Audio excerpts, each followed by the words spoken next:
നമസ്കാരം, ഞാൻ Shanida. Chemmanur international jewellers Kaumudi ഹെഡ്ലൈൻസിലേക്ക് സ്വാഗതം. Presented by Baba easy English. ഒളിയമ്പിന്റെ അർത്ഥം തേടി. മുഖ്യമന്ത്രിക്കെതിരായ പരാമർശത്തിൽ സിപിഐ എറണാകുളം ജില്ലാ സെക്രട്ടറിയോട് വിശദീകരണം തേടി പാർട്ടി നേതൃത്വം. വിവാദമായത് ഇടയ്ക്കിടെ പേടിച്ച് പനിവരുന്നയാളാണ് പിണറായി എന്ന പരാമർശം. മുഖ്യമന്ത്രിക്ക് മന്ദബുദ്ധികളായ ചില ഉപദേശകരുണ്ടെന്നും പി രാജു. പരിഹാസ പ്രസ്താവന ഏത് സാഹചര്യത്തിൽ നിന്ന് വ്യക്തമാക്കണമെന്ന് സംസ്ഥാന നേതൃത്വം. അതിനിടെ സർക്കാരിനെതിരായ കാനം രാജേന്ദ്രന്റെ പരാമർശത്തിൽ നീരസം പ്രകടിപ്പിച്ച് സിപിഎം നേതാവ് എസ് രാമചന്ദ്രൻപിള്ള. സർക്കാരിനെ വിമർശിക്കുന്ന പ്രസ്താവനകൾ ആരെ സഹായിക്കാനാണെന്ന് ആലോചിക്കണമെന്ന് SRP. പ്രതികരണം ഇടതു സർക്കാർ വിവാദങ്ങൾ ഉൽപ്പാദിപ്പിക്കുന്ന ഫാക്ടറിയായി മാറിയെന്ന കാനത്തിന്റെ വിമർശനത്തിൽ.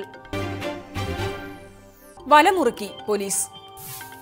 നടി ആക്രമിക്കപ്പെട്ട കേസിൽ ദിലീപിനുള്ള കുരുക്ക് കൂടുതൽ മുറുകുന്നതിനിടെ നാദിർഷയുടെ സഹോദരൻ സമദിനെ ചോദ്യം ചെയ്ത് അന്വേഷണ സംഘം.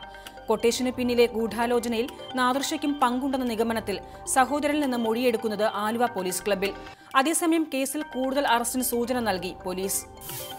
അന്വേഷണം നിർണായക ഘട്ടത്തിലേക്ക് കടക്കവേ ദിലീപിനെതിരെ കുറ്റപത്രത്തിന് ഒരുക്കം. അന്വേഷണ സംഘത്തിൽ കൂടുതൽ പേരെ ഉൾപ്പെടുത്തിയുള്ള പുതിയ നീക്കം നടന് ജാമ്യം ലഭിക്കുന്നത് തടയാനെന്ന് സൂചന. ഈ മാസം അവസാനമോ അടുത്ത മാസം ആദ്യമോ കുറ്റപത്ര സമർപ്പണത്തിന് സാധ്യതയെന്നും റിപ്പോർട്ട്. കേസിൽ ദിലീപിനെതിരെ ചുമത്തുന്നത് ബലാത്സംഗം, ഗൂഢാലോചന, തെളിവ് നശിപ്പിക്കൽ ഉൾപ്പെടെയുള്ള കുറ്റങ്ങൾ. അന്വേഷണ സംഘത്തിന്റെ പുതിയ നീക്കം അപ്പുണ്ണി പോലീസിനു മുമ്പാകെ ഹാജരാവുകയും മുഖ്യ തൊണ്ടി മുതലായ മൊബൈൽ ഫോൺ നശിപ്പിച്ചതായി മൊഴി ലഭിക്കുകയും ചെയ്തതോടെ ജാമ്യസാധ്യത മുന്നിൽ കണ്ട്.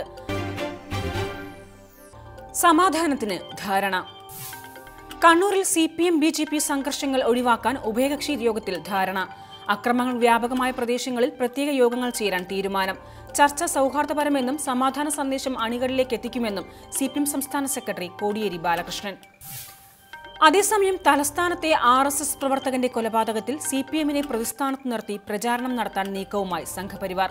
വിഷയം പാർലമെന്റിൽ ഉന്നയിച്ചത് ഇതിനു മുന്നോടിയായെന്ന് വിലയിരുത്തൽ. പ്രതിരോധ മന്ത്രി അരുൺ ജെയ്റ്റ്ലിയുടെ നാളത്തെ കേരള സന്ദർശനം മുൻകൂട്ടി തയ്യാറാക്കിയ തിരക്കഥയെന്നും ആക്ഷേപം. സംഘപരിവാർ ശുദ്ധീകരണത്തിനും സംഘർഷങ്ങൾ സംബന്ധിച്ച വിലയിരുത്തലിനുമായി RSS മേധാവി മോഹൻ ഭാഗവതും ഈ മാസം തന്നെ കേരളത്തിലേക്ക്. സംഘപരിവാറുമായി ചർച്ചയ്ക്ക് തയ്യാറെന്ന യെച്ചൂരിയുടെ പ്രസ്താവനയിൽ RSS മൗനം പാലിക്കുന്നത് തലസ്ഥാനത്തെ സംഘർഷത്തിൽ CPMനെ പ്രതിക്കൂട്ടിൽ നിർത്തി പരമാവധി മുതലെടുപ്പ് നടത്താനെന്ന് വ്യക്തം. വിജയം ഉറപ്പിച്ച് വെങ്കയ്യ. ഇന്ത്യയുടെ പുതിയ ഉപരാഷ്ട്രപതിയെ ഔദ്യോഗികമായി ഇന്നറിയാം. ഹാമിദ് അൻസാരിക്ക് പിൻഗാമിയായി വെങ്കയ്യ നായിഡു എത്തുമെന്ന് ഉറപ്പെങ്കിലും പ്രതിപക്ഷ ശ്രമം മഹാത്മാഗാന്ധിയുടെ ചെറുമകൻ ഗോപാൽ കൃഷ്ണ ഗാന്ധിക്ക് മോശമല്ലാത്ത പിന്തുണ ഉറപ്പാക്കാൻ. രാത്രി 7-ന് നടക്കുന്ന ഫലപ്രഖ്യാപനത്തോടെ ഇന്ന് പാർലമെന്റ് സാക്ഷ്യം വഹിക്കുക 10 വർഷത്തെ ഇടവേളയ്ക്ക് ശേഷം ഒരു BJP നേതാവ് ഉപരാഷ്ട്രപതിയാകുന്നതിന്. വോട്ടെടുപ്പ് പാർലമെന്റിന്റെ 63-ാം നമ്പർ മുറിയിൽ പുരോഗമിക്കുന്നു. വൈകിട്ട് 5-ന് വോട്ടെടുപ്പ് പൂർത്തിയായാലുടൻ വോട്ടെണ്ണൽ തുടങ്ങും. വോട്ടവകാശമുള്ള 786 MPമാരിൽ വെങ്കയ്യ ഉറപ്പാക്കിയത് 484 പേരുടെ വോട്ട്. രാംനാഥ് കോവിന്ദിനെ രാഷ്ട്രപതി പദത്തിൽ എത്തിച്ചതിനു പിന്നാലെ സ്വന്തം പാളയത്തിലെ ഒരാളെ ഉപരാഷ്ട്രപതി പദത്തിലേക്ക് എത്തിക്കാൻ ആവുന്നതിന്റെ ആത്മവിശ്വാസത്തിലാണ് BJP. പിന്മാറി മിസോറാം. അന്യസംസ്ഥാന ലോട്ടറി വിഷയത്തിൽ കേരളം നിലപാട് കടുപ്പിച്ചതിനു പിന്നാലെ വിൽപ്പനയിൽ നിന്ന് പിന്മാറി മിസോറാം. നടപടി കേരള സർക്കാരിന്റെ പ്രതിഷേധം കണക്കിലെടുത്തെന്ന് മിസോറാം ധനമന്ത്രി ലാൽ സാവ്ത. വിശദീകരണം ദേശീയ മാധ്യമത്തിന് നൽകിയ അഭിമുഖത്തിൽ. വിൽപ്പനയിൽ നിന്ന് പിന്മാറിയ മിസോറാം സർക്കാരിനെ നന്ദി അറിയിക്കുമെന്ന് ധനമന്ത്രി ഡോക്ടർ തോമസ് ഐസക്.